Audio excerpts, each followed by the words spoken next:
그 375 안에서 디자인을 하는 사이즈를 말씀하시는 거죠? 포트폴리오를 좀 이상한 것들 있죠. 좀 퀄리티가 안 좋은 것들. 어느 정도 잘하는 친구인데 수상 경력이 굉장히 많아요.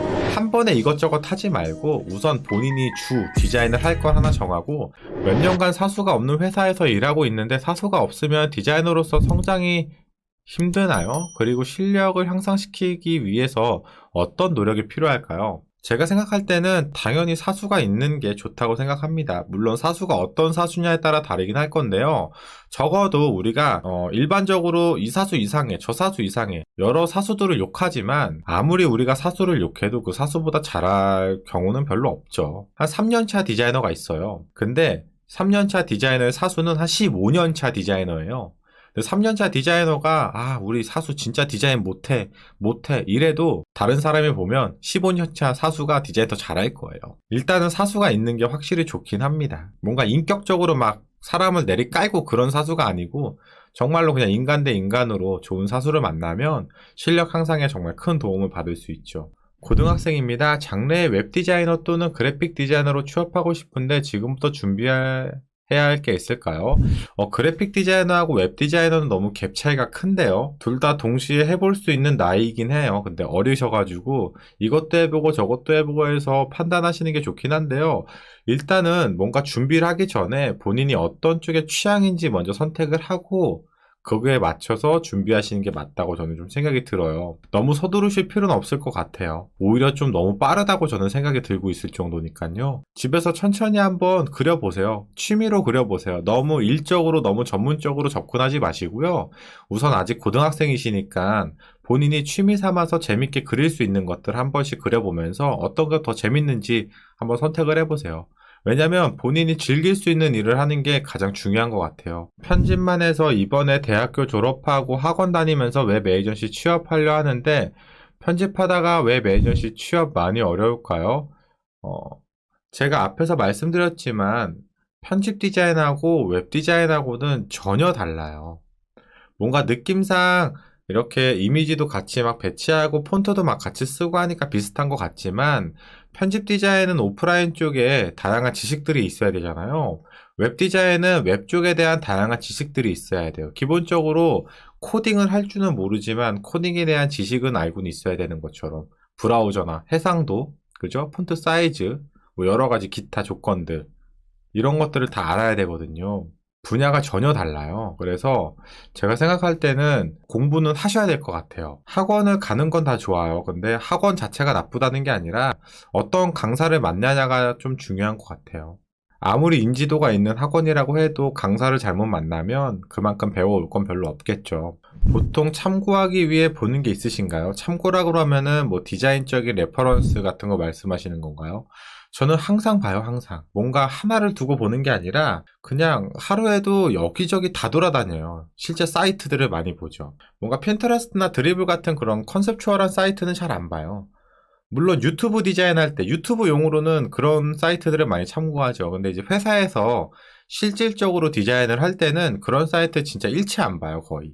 실제로 운영하는 사이트를 위주로 보죠. 핀터레스트나 드리블 같은 데는 이제 해외 디자이너 분들이 올리는 것들 있죠. 되게 컨셉추얼한 것들. 대부분 개발이 안 될 것들이 엄청 많고, 사용성에 말도 안 되는 것들이 정말 많아요. 근데 이제 학생분들이나 신입분들은 그게 좋고 안 좋고를 판가름하기가 좀 어렵잖아요, 사실은. 왜냐면 경험이 없기 때문에. 그죠? 그래서 저는 회사에서는 실제 운영되는 것들을 주로 많이 봅니다. 뭐 애플도 많이 참고하고 네이버도 많이 참고하고 뭐 기타 등등등 메이저급 사이트들은 다 확인하죠. 해외 사이트도 참고하고. 예를 들어서 UI UX도 되게 분야가 많잖아요. 저 같은 경우 이제 쇼핑몰 쪽이거든요. 여러분들이 알고 있는 뭐 11번가나 뭐 지마켓이나 뭐 쿠팡, 티몬 이런 종합몰, 쇼핑몰, 그죠? 뭐 SSG나 이런 쇼핑몰을 주로 하는 디자이너예요. 운영 디자이너는 아니고요. 직접적으로 이제 구축을 하는 디자이너죠. 직접 만드는 디자이너예요. 근데 그럼 제가 어디 사이트를 많이 보겠어요? 당연히 쇼핑몰 위주를 많이 보겠죠. 기본적으로 뭐 11번가, 네이버, 지마켓, 롯데온 쿠팡, 티몬, 위메프, 뭐 해외 사이트도 뭐 아마존도 보고 알리익스프레스도 보고 네이버 쇼핑도 보고 정말 많이 봐요. 근데 지금 제가 말씀드리는 거는 프로젝트 하기 전에 한번 쓱 본다는 게 아니라 매일 이렇게 봐요. 매일. 이렇게 매일 한 열 몇 개의 사이트를 항상 봐요. 매일. 그래서 리뉴얼이 되면 바로바로 알아요, 그날. 리뉴얼 됐네? 안 됐네? 됐네? 이런 것들을 바로바로 알아요. 이런 것들을 근데 계속 봐야 돼요.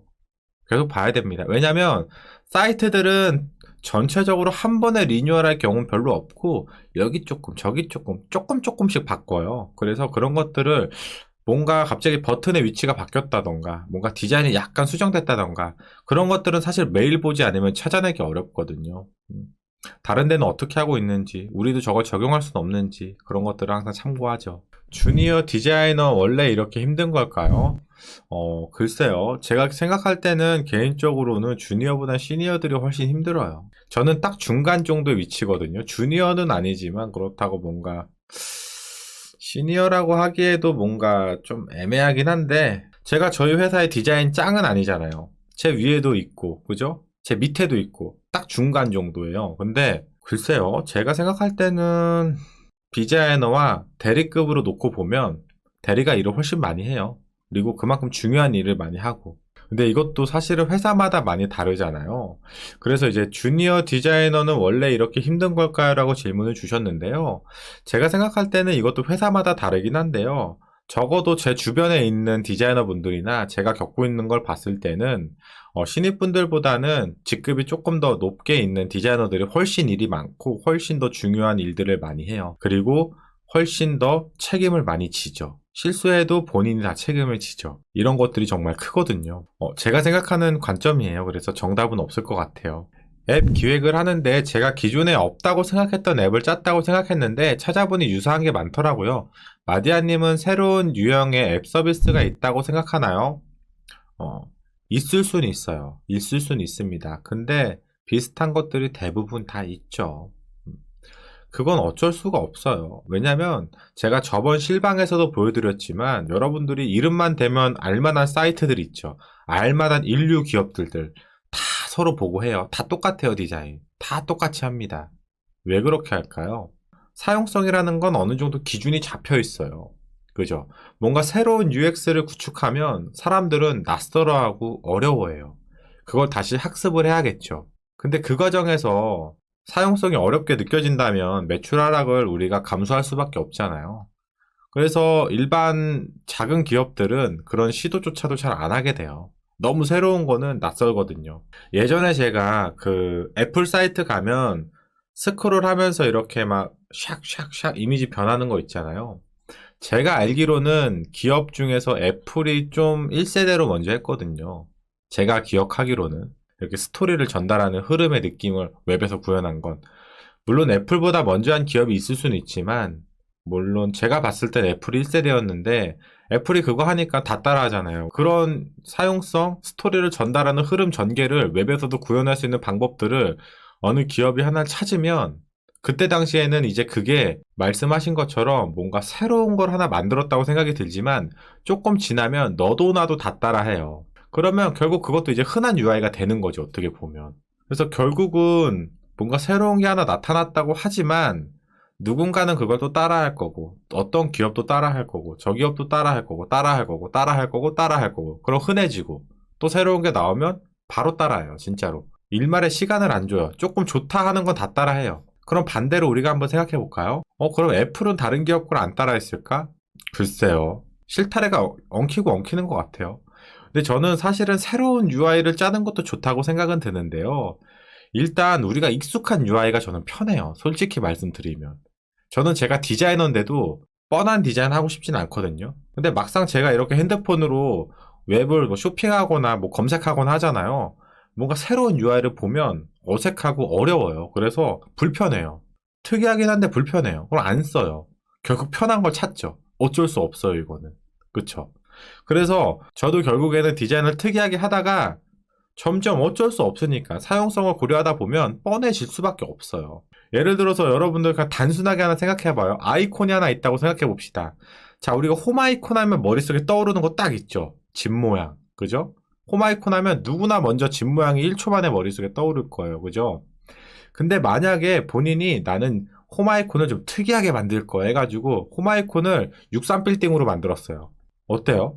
헐, 이상하다. 막 웃기죠? 말이 안 될 것 같잖아요.